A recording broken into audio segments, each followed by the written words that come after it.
The symphony of Shun Asanga's life, the resonating chords of his father's obsession with crystals, created a harmonic backdrop. Professor Asanaga's abode was more than a residence. It was a shrine to the geological wonders that fulfilled their shared fervor. Each crystal held a story, an intergenerational testament to a passion that transcended mere fascination. And just maybe, the enigmatic shopkeeper moonlighted as a crystal dance instructor, expertly denying Shun the tactile communication he so desperately sought. On an ordinary day, Shun's trajectory veered into the extraordinary when he stepped into a local crystal emporium. The kaleidoscope of hues and the ethereal formations beckoned him into a cosmic dance. However, the shopkeeper and master of the mystical art of crystal evasion skillfully denied Shun the celestial privilege. This moment of yearning became a portal into introspection, prompting Shun to delve into the recesses of his memory, tracing the origins of his crystal enchantment to a time too distant to grasp. As the surface world hummed with the cadence of familial conversations, the Asanaga dining room became an area for discussions that transcended the ordinary. Amidst shared meals, Shun, the perpetual dreamer, steered conversations toward the metaphysical possibilities concealed within crystals. The dinner table transformed into a synopsium of speculation, with Shun weaving vivid tales of alternate dimensions housed within crystalline structures. Because of course, crystals are the ultimate conversation starter in the Asanaga household. Astonishingly, his mother, a seasoned archaeologist on sabbatical, recognized the unique properties of the garden quartz he described. A sudden revelation shattered the monotony of familial discourse, unraveling the enigma beneath the Moai structures on Easter Island. An ancient secret whispered through the corridors of time. Perhaps the Moai structures were actually crystal-powered time machines. Concurrently, preparations unfolded for Professor Asanaga's impending birthday celebration, a momentous event etched in the familial calendar. Undeterred by his father's elusive nature, Shun embarked on a persistent quest to coax him from the captivating embrace of crystal revelations. Digital lifelines, in the form of text and calls, were cast into the sea of isolation. Yet the professor remained ensconced in a realm where he bowed to the kaleidoscope allure of his crystal obsessions. Maybe he was having a crystal-themed party in isolation. The climactic crescendo of the birthday celebration arrived, yet the eagerly anticipated reunion remained a spectral illusion. Professor Asanaga's conspicuous absence cast a shadow over the festive preparations, prompting Shun to embark on a journey of desperation. Digital messages, once lifelines, now echoed the longing of a son yearning for his father's presence. The pilgrimage led him to a hallowed sanctum of academia, the professor's office, a realm steeped in the scent of aged parchment and the ethereal hum of crystals. Maybe the office was also a secret crystal sanctuary. Within this repository of knowledge, Shun encountered an unexpected ally in Emilio, a mysterious figure veiled in the shadows of vengeance against a formidable king. Emilio's playful inclination towards hiding became a metaphor for the gravity of his mission. Perhaps Emilio is just really good at hide and seek. Okay. And vengeance is a side hobby. In this convergence of destinies, the boundaries between the ordinary and the extraordinary blurred, propelling Shun into a realm beyond the surface, a reality awaiting Emilio's clandestine arrival. Descending into the abyss where Emilio languished the aftermath of his audacious attempt on the king's life, Shun found himself entangled in a web of surreal circumstances. A confrontation with the king's formidable armies became an arena where the latent facets of Shun's abilities unfurled, the manifestation of the Warp Relic. In the crucible of conflict, the unexplored power surged forth, repelling the king's minions and carving a path for their escape. Meanwhile, on the surface, Shun's mother, a beacon of concern in the encroaching darkness, sought solace through a call to his wife. The labyrinth castle corridors bore witness to Emilio and Shun's quest for freedom, a journey fraught with peril. Azuzian, an emissary of the king, became a formidable adversary in the dance of survival. A symphony of clashes unfolded, with Shun's warp relic emerging as the pivotal note in their escape. Apparently, Shun's warp relic comes with its own musical soundtrack, complete with a warp waltz. Their plunge into the river became a metaphorical baptism, washing away the vestiges of their past struggles. Maybe the river has magical cleansing properties, or perhaps it's just really good at stain removal. As the currents of fate carried them, they found themselves in an unfamiliar realm, Endora. Here, they encountered Alicia, whose query about Emilio's connection to Shun unveiled a truth that rippled through the fabric of their existence. The denial, vehemently expressed by Shun, set the stage for an enigmatic continuation, an unwritten chapter in the cosmic tale that bound them together. As the threads of destiny continued to weave their intricate patterns, the narrative poised onto the precipice of an uncharted odyssey, beckoning the audience to delve deeper into the realms of crystal-induced enchantment and the untold secrets that awaited revelation. Perhaps a crystal-powered odyssey with a touch of cosmic laughter. Following the unexpected convergence of Alicia, Emilio, and Shun, a revelation that Emilio is a prince shackled in the dungeon baffles Shun. Despite the circumstances, Shun's words inadvertently agitate Emilio. Fear becomes an unwelcome companion for Shun, particularly in the presence of Falarion, a force that holds an air of intimidation. As the day unfolds, Shun's gaze falls upon the crystal that once transported him into the underworld. However, the decision to refrain from touching it again is rendered moot, as the unseen forces exert their influence, pulling him once more into the enigmatic depths. In the sprawling underworld, the king summons his armies, seeking information about Emilio and Shun. The elusive duo prompts the king to deploy a search party, convinced that Shun's involvement shields Emilio from easy demise. Together, Alicio, Falarion, Emilio, and Shun embark on a journey to find Pascal, the figure from Emilio's past who wielded the mantle of mentor. Their path takes an unexpected turn when a wild animal confronts them. In a display of prowess, Falarion and Emilio grapple with the creature, while Shun too proves his mettle, utilizing the abilities to dispatch the threat. Amidst the chaos, Alicia, Falarion, and Shun find themselves confined within a tied sack, akin to prisoners seeking reprieve. The quest leads them to Pascal's abode, triggering a reunion between Emilio and his former mentor. However, their joyous reunion contrasts sharply the plight of those confined within the sack.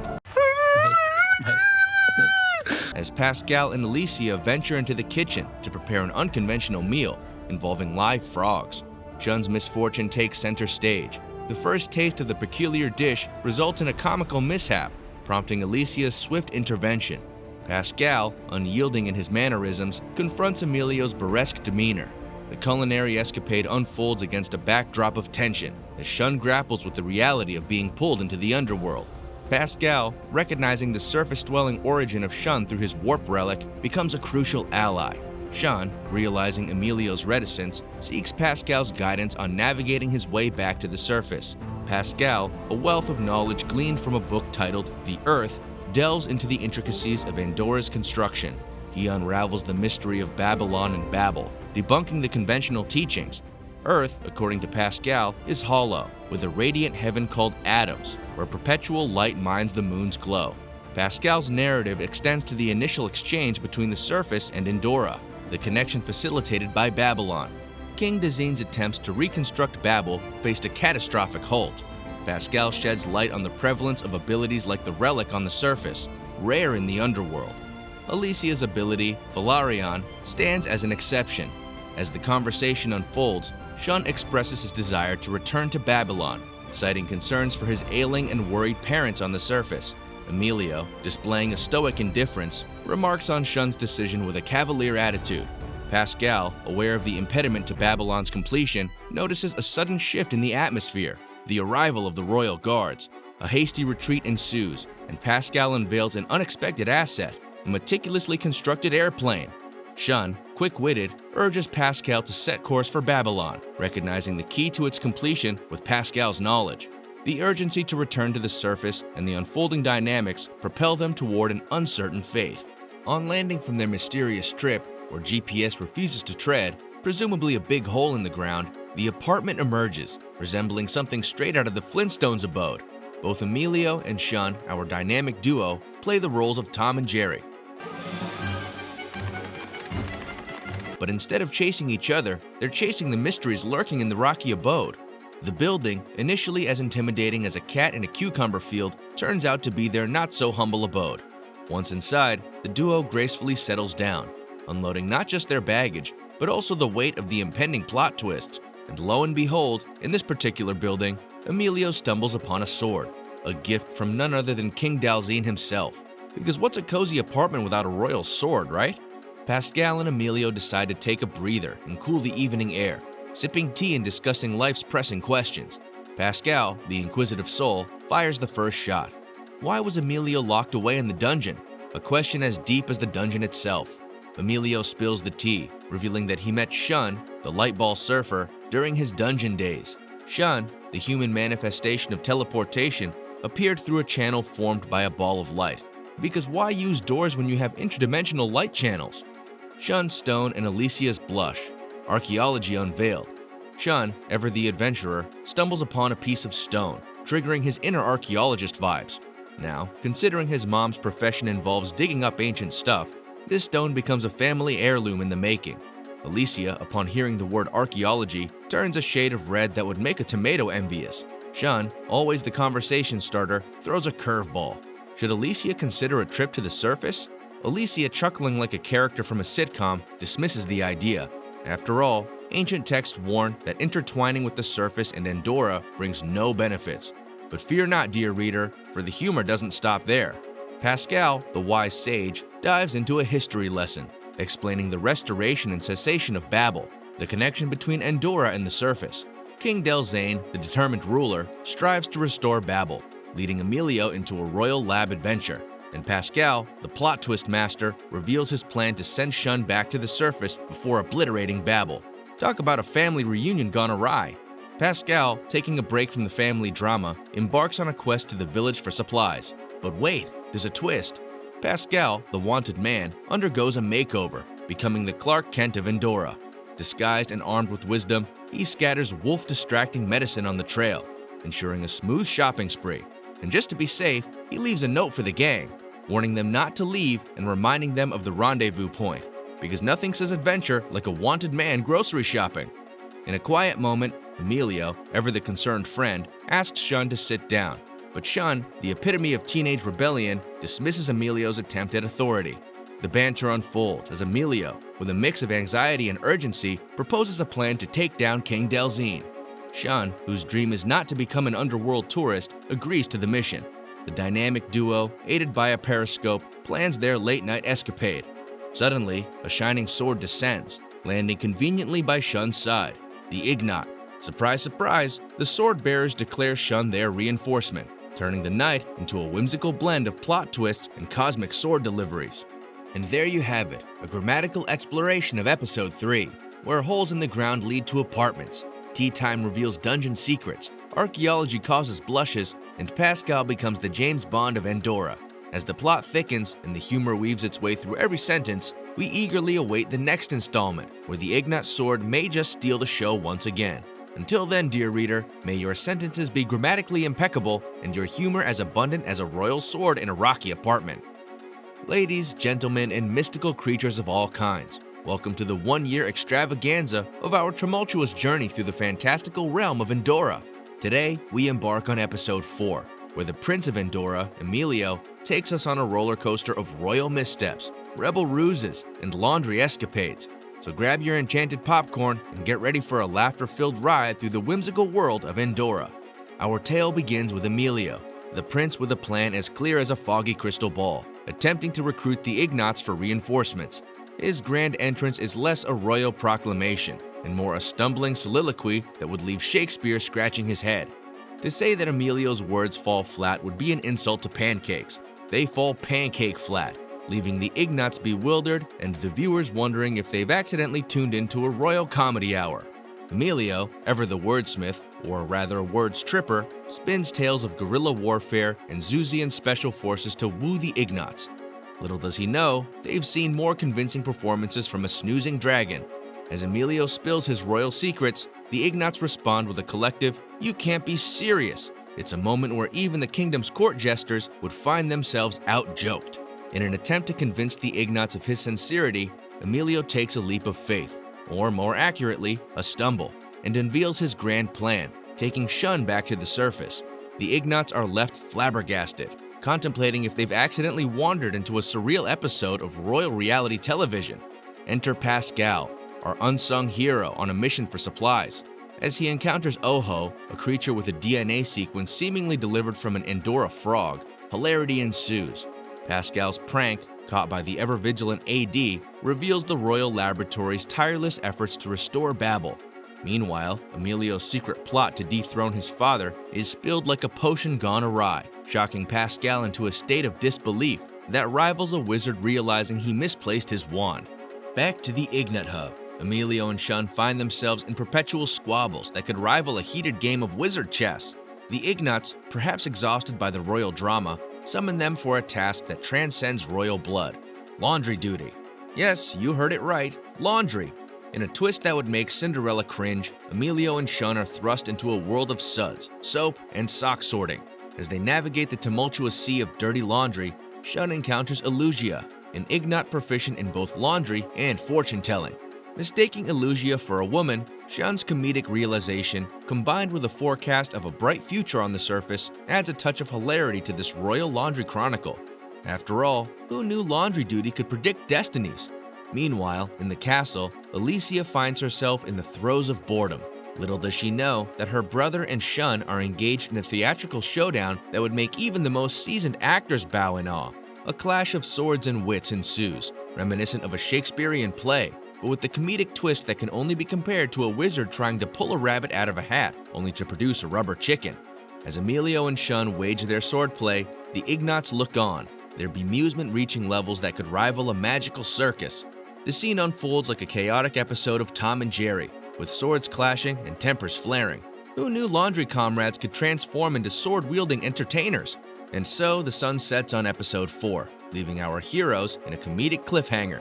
We bid adieu to this laughter-infused chapter in the fantastical saga of Endora. Stay tuned for the next installment where the laughter continues, the chaos deepens, and the surprises are as unpredictable as a potion brewed by a wizard with a mischievous glint in their eye. Until then, may your magical mishaps be merry, and your laughter echo through the enchanted realms of Endora. Greetings, devoted viewers and enchanted beings alike, as we celebrate the 1-year jubilee of our sojourn through the mystical realm of Endora. Episode 5 promises an extra dose of hilarity, a pinch of chaos, and a sprinkle of fantastic comedy. So fasten your enchanted seatbelts as we dive into the cosmic escapades of Emilio, Shun, and the peculiar inhabitants of Endora. In a room filled with the scent of aged parchment and questionable Ignat doodles, the leader of the Ignats gathers everyone for a strategic huddle. As they flip through their dusty plan book, they realize that all the lords near the castle are firmly entrenched in King Delzane's good graces. Cue the collective sigh of, well, that's awkward. With an army of 80,000 royal guards standing in their way, the Ignats decide they need an ally. Emilio suggests teaming up with the Zuzians, only to receive a response that makes him question his sanity. Negotiating with the Zuzians, you might as well ask a cat to negotiate with a mouse over a slice of enchanted cheese. Emilio's pain at the prospect of allying with the Zuzians is palpable. Picture him, the prince with a plan as solid as a jelly castle, attempting to wrap his mind around forming an alliance with the very prosecutors hired by his nemesis. To add a touch of absurdity, Louise, the sophisticated female Ignat negotiator, flaunts her negotiating skills, accompanied by a notable mention of her beautiful breasts. Yeah, boy. Because what's a diplomatic mission without a bit of visual diplomacy? Curiosity, the kind that often gets cats in fantastical trouble, strikes Shun. He's eager to understand Demetrio's plan and the Zuzians' violent tendencies. Louise, the female Ignat with an unexpectedly detailed family history, spills the beans. Turns out, half of the blood running through her veins is Zuzian. Shocking, right? Shun's bewilderment becomes our collective amusement as he grapples with the revelation.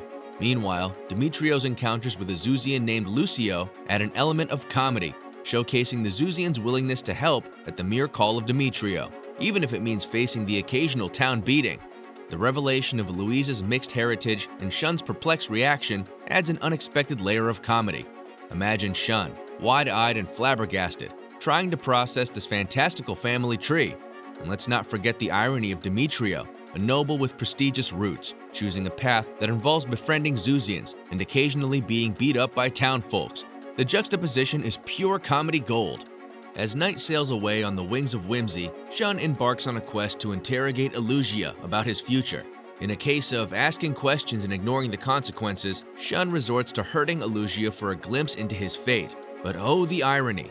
Elugia, the laundry maestro and fortune teller extraordinaire, retaliates with a prophecy of a surface return contingent on capturing the elusive Endora bluebird. In a turn of events that could only happen in the fantastical realm of Endora, a bird betrays Emilio and Shun's whereabouts to the royal guard. To complicate matters further, a Zuzian pops out of the castle like a magical jack-in-the-box, triggering a full-fledged skirmish. And cue Emilio's rescue mission, because nothing says teamwork like saving someone you'd rather not have on your team. Shun's decision to hurt Elusia for a future forecast is the epitome of fantasy sitcom shenanigans. Picture Shun, the eager adventurer, attempting to rough up the Ignat fortune teller in the hopes of gaining insight. The irony of seeking a fortune while creating misfortune is not lost on the viewers. Emilio's reluctant rescue mission adds a layer of comedy to the chaos. His exasperation, coupled with a witty remark about not needing help from someone he clearly does need help from, introduces a classic comedic element to the action-packed scene. As the Zuzians invade the Ignats, one can't help but chuckle at the Ignat leader's attempt to enlighten a Zuzian about the pitfalls of being King Delzine's pawn. The Zuzians' nonchalant response serves as a punchline, emphasizing the absurdity of their predicament. And so, dear viewers, we leave you hanging on the precipice of fantastical uncertainty.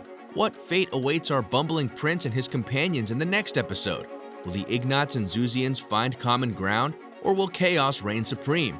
Tune in next time for another installment. In the thrilling saga of Emilio and his crew, our heroes find themselves in yet another sticky situation after a scuffle with the enigmatic Zuzians. It's been a hot minute since they bid adieu to Pascal and Alicia, but lo and behold, destiny has a quirky sense of humor. They bump into each other again. Pascal, the self-proclaimed wizard of wood and metal enlightenment, attempts to drop some knowledge bombs on our crew. Unfortunately, it seems the Zuzians are more interested in their exit strategy than the fascinating world of heated wood and metal. Classic Zuzians. In a riveting scene, Pascal, the ever-curious mind, quizzes Emilio about the mysterious Ignat. These rebels seem to have a bone to pick with the king, and Emilio, with his unusual brooding charm, pushes off Pascal's inquiries. Who needs facts when you can have an intense argument, right? Meanwhile, Alicia is playing the role of the angry bystander, and it looks like Emilio's old pals from Ignat are making a comeback. Drama in 3, 2, 1. While Emilio and Pascal engage in a battle of words, Shun takes matters into his own hands. His goal? Getting back to Babylon pronto. Why? Well, Babylon might be perilous, but Shun seems to have a pressing appointment with the surface. The catch? The journey is as treacherous as deciphering Emilio's mood swings.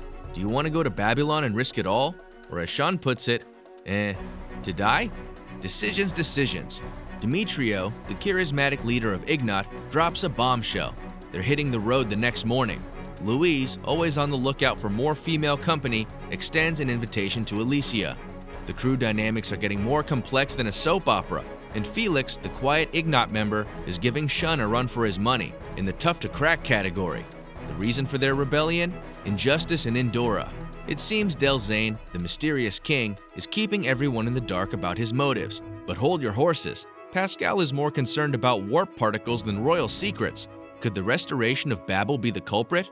We're left hanging, just like Shun's determination to reach the surface. As the curtain falls on episode 6, our heroes embark on a journey to Babylon, leaving us with a cliffhanger bigger than Emilio's unresolved issues. Will Shun conquer the surface with sheer determination? Stay tuned for the next video.